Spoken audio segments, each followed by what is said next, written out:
1760 na Alemanha, na Áustria, né? O Frederico, né?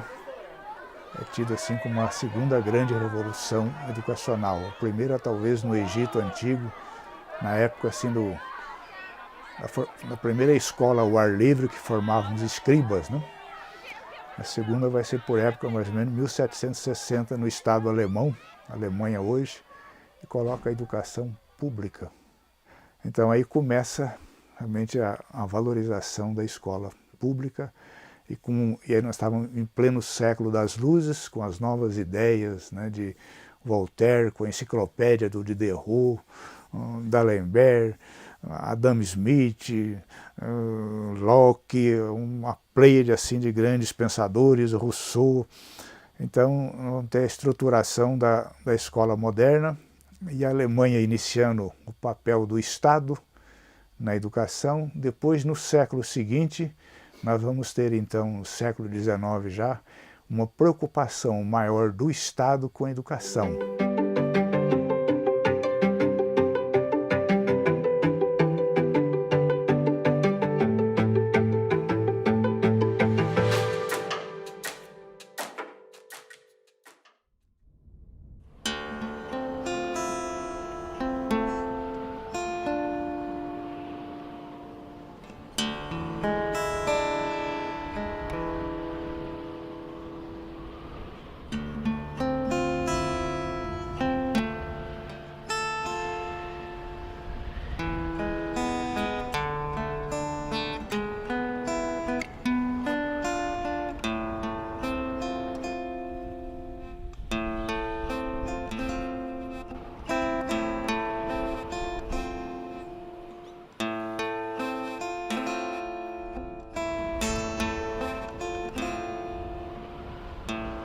Esse é o SEDE Pipiripau 2, escola localizada no núcleo rural do Pipiripau 2. Aqui a gente atende alunos desde a educação infantil, de 4 anos, até o último segmento, que é o ensino médio.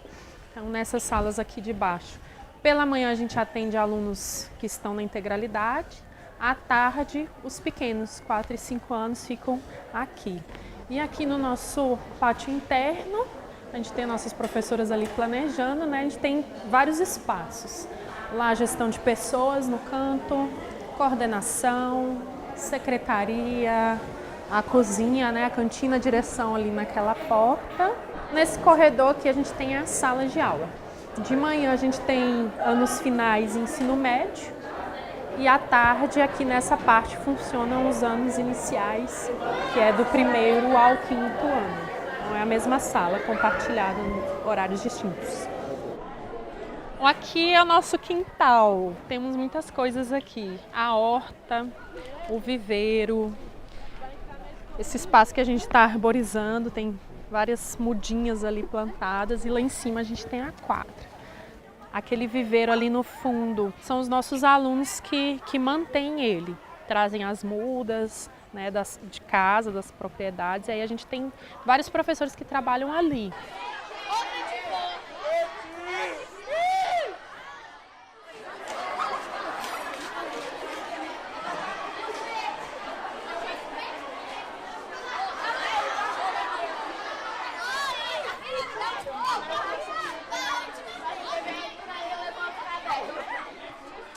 Nossa escola tem cerca de 1.200 crianças e adolescentes. Nós trabalhamos com crianças que vão do 6º ano, aproximadamente 10 anos, 11 anos, até o 9º ano do ensino fundamental. É uma escola pública da Rede Distrital de Educação. É uma escola de excelência que recebeu certificação pela Secretaria de Educação.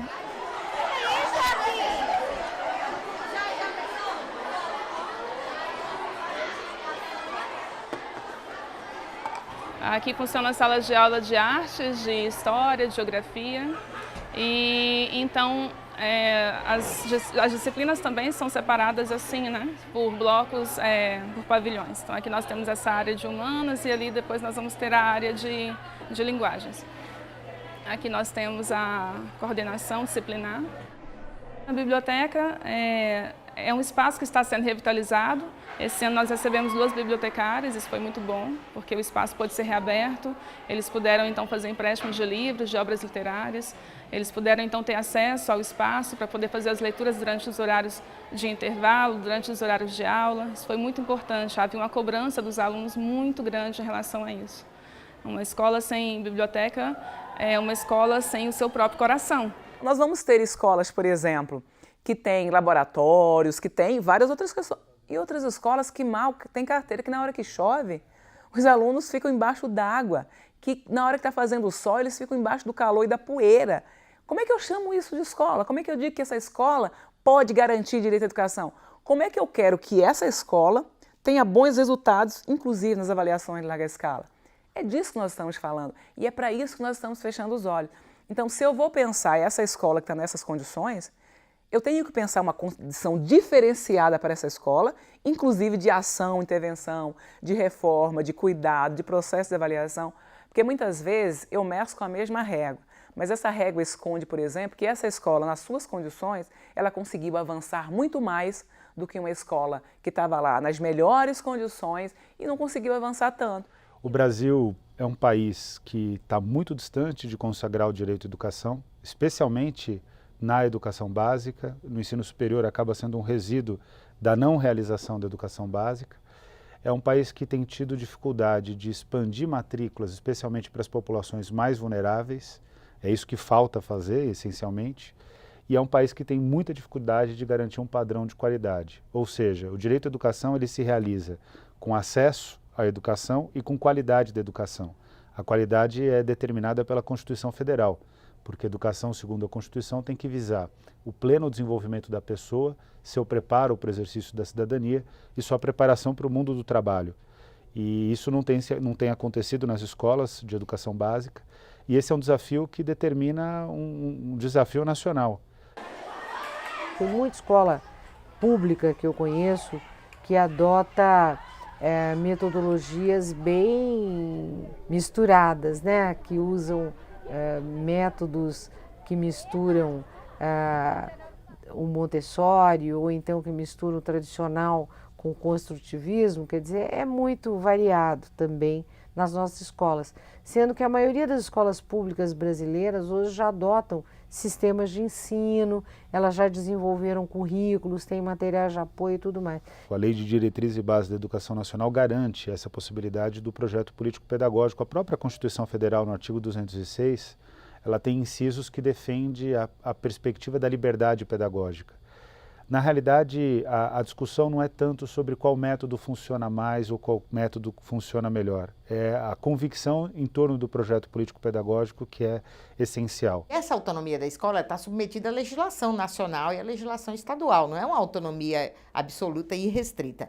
Mas o modelo de organizar a matriz curricular, por exemplo, ela tem que oferecer, no caso do ensino fundamental, no mínimo 800 horas de trabalho semanal com os alunos. De trabalho anual, desculpe, 20 horas semanais. Então, dentro dessas 20 horas, ela pode estabelecer projetos, ela pode estabelecer agrupamento de disciplinas para ela trabalhar por temas. Então, um modelo de organizar as aulas e de oferecer o ensino é da autonomia da escola. Claro que ela submete à legislação, tanto estadual, municipal, federal.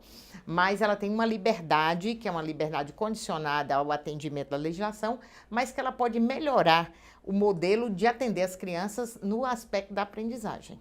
Tem vários segmentos pedagógicos, mas está mais associada, né, à pedagogia histórico-crítica. Que a pedagogia histórico-crítica, ela vai olhar o contexto do aluno, onde ele está, vai partir daquilo que ele conhece, da realidade dele, né? E aí vai trazer isso para a escola, então vai trabalhar. E aí a gente faz isso, por exemplo, com a questão da horta, né, do plantio das árvores e tal. Então é algo que é comum para eles. Né? A gente tem muito horticultor aqui ao redor.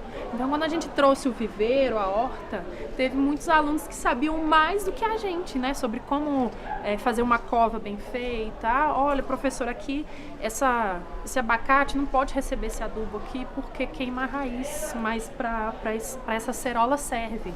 Nós trabalhamos com uma pedagogia de projetos. Embora na secretaria a gente tenha essa pedagogia histórico-crítica, né, que determina a didática de um modo geral nas escolas, aqui também a gente adota com muita força essa pedagogia de projetos.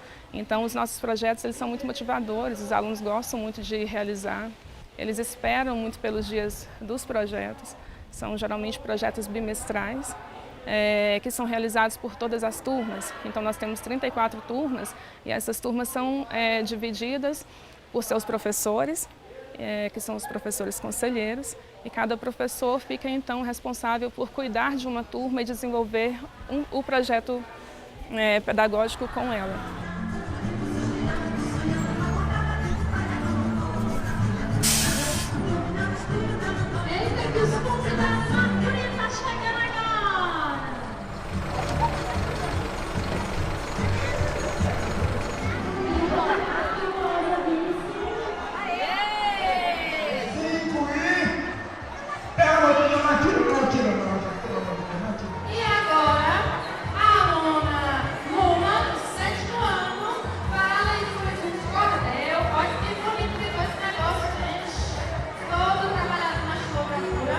Até as tias da cantiga.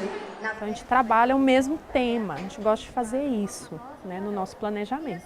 Então, no primeiro semestre, a gente trabalhou o cordel, na parte da literatura, das artes, e fizemos a culminância com a festa junina. Então, juntou uma coisa que já é tradicional da escola, a festa junina, que reúne a comunidade toda, e ficou junto um projeto pedagógico, né? Não ficou algo solto, a festa não ficou solta.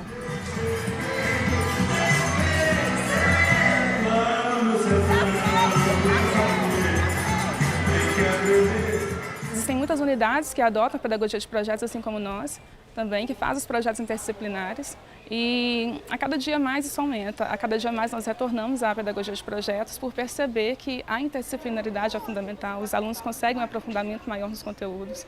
E assim, embora tenha essa coisa da escola nova, né, de um passado, né, que hoje não é tão aproveitado, ela não perde essa credibilidade porque a comunidade tem muita aceitação. A escola nova era um movimento que pretendia que se passasse do centro no professor para o centro no aluno, chamado empreendedorismo, autonomia do aluno, protagonismo juvenil, tudo isso. Agora aqui, ó, se eu pegar aqui, ó, menos 25... A escola nova, ela num primeiro momento assim, ela fez uma crítica muito grande à pedagogia tradicional. Essa pedagogia do aluno passivo. Essa pedagogia, por exemplo, do quadro negro. Na Idade Média, a própria sala de aula era uma sala de aula onde o mestre ficava até numa posição superior. Eram os métodos expositivos, né? É um método mesmo de inculcação de conhecimento e um método também que valorizava muito a disciplina. Há muita tentativa de escola nova, não é? Quando surge Ferrière na França, ou Freinet, quando surge um Claparède, um Decroly na França, surge Maria Montessori na Itália, surge Steiner na Alemanha, das escolas Waldorf e tudo mais. No Brasil, surge Lourenço Filho, surge Anísio Teixeira, Nísio da Silveira, Fernando Azevedo e por aí vai. Cecília Meirelles, se quiserem, é uma delas, ela é pedagoga. Todo o movimento da escola nova vai tentar recuperar aquilo que Benjamin Constant, o grande Benjamin Constant, o pai da educação brasileira, que era militar da guerra do Paraguai e que era um positivista, queria fazer, não é? O que é que ele pretendia fazer? Ele criou um primeiro currículo e propôs os princípios do positivismo, não é? Que era o amor como objetivo, o progresso como meio, não é? Ou melhor, a ordem como meio e o progresso como finalidade. O que foi que aconteceu? Só puseram na bandeira nacional brasileira ordem e progresso, esqueceram-se do amor. E todo o ato de educar é um ato de amor.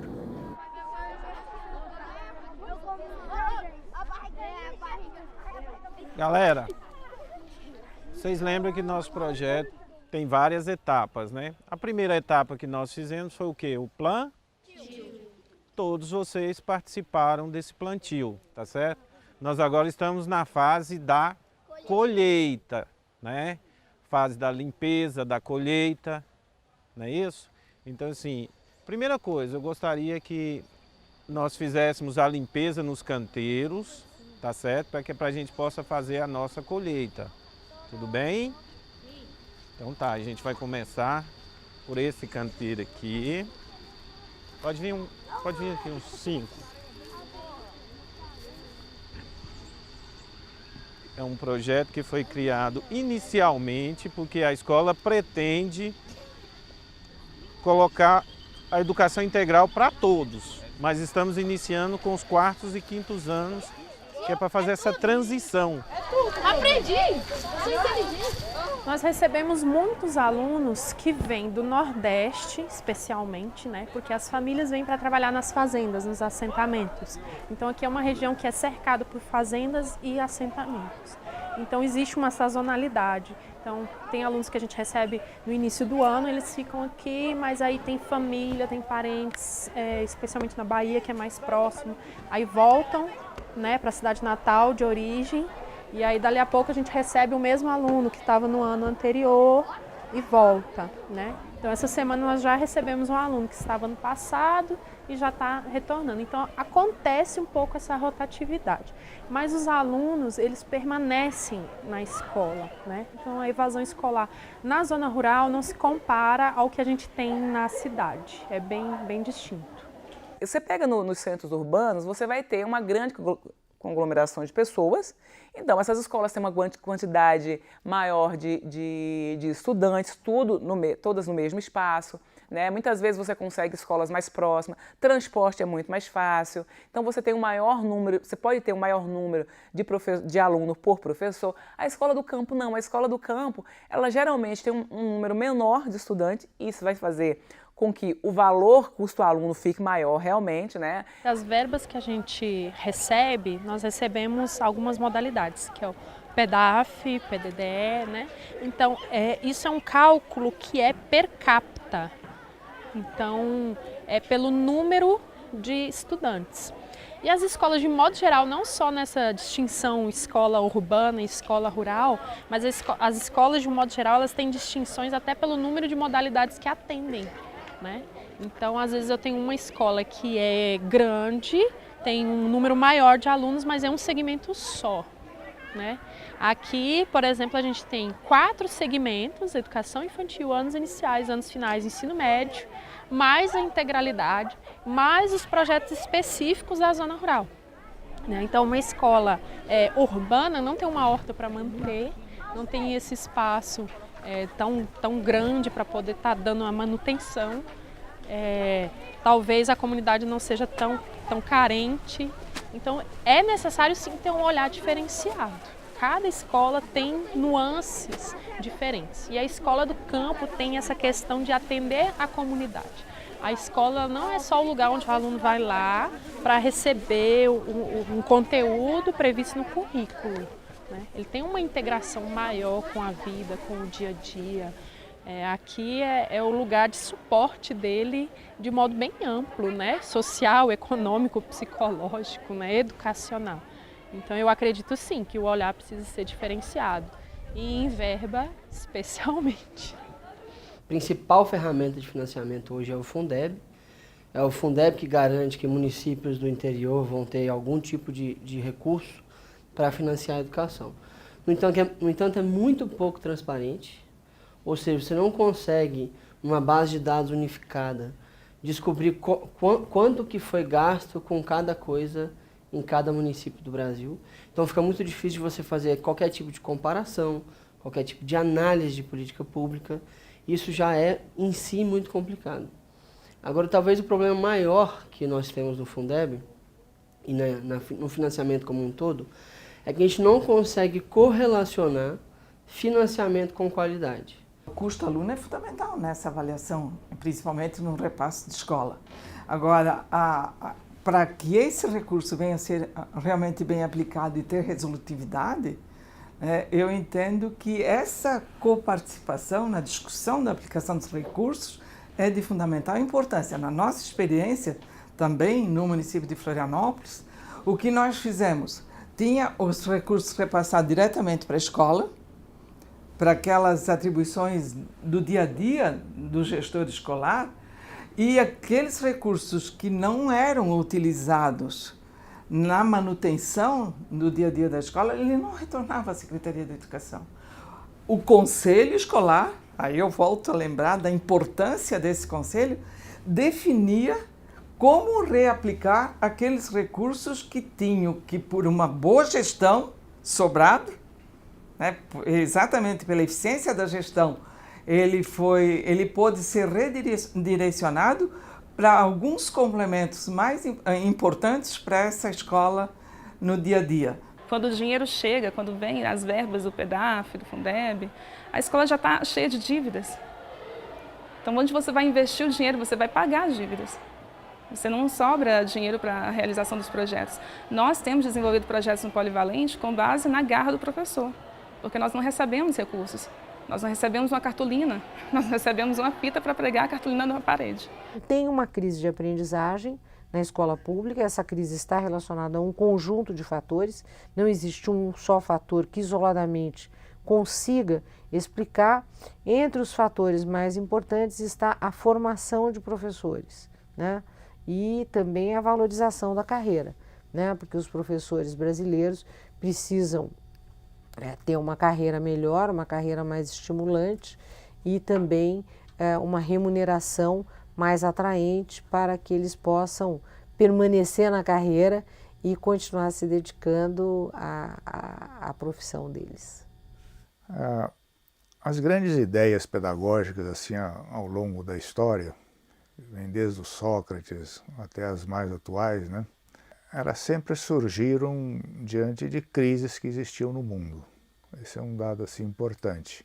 A família até começa a cobrar a escola para proporcionar à criança mais e mais conhecimento, mas um conhecimento competitivo, um conhecimento, ou seja, visando o mercado.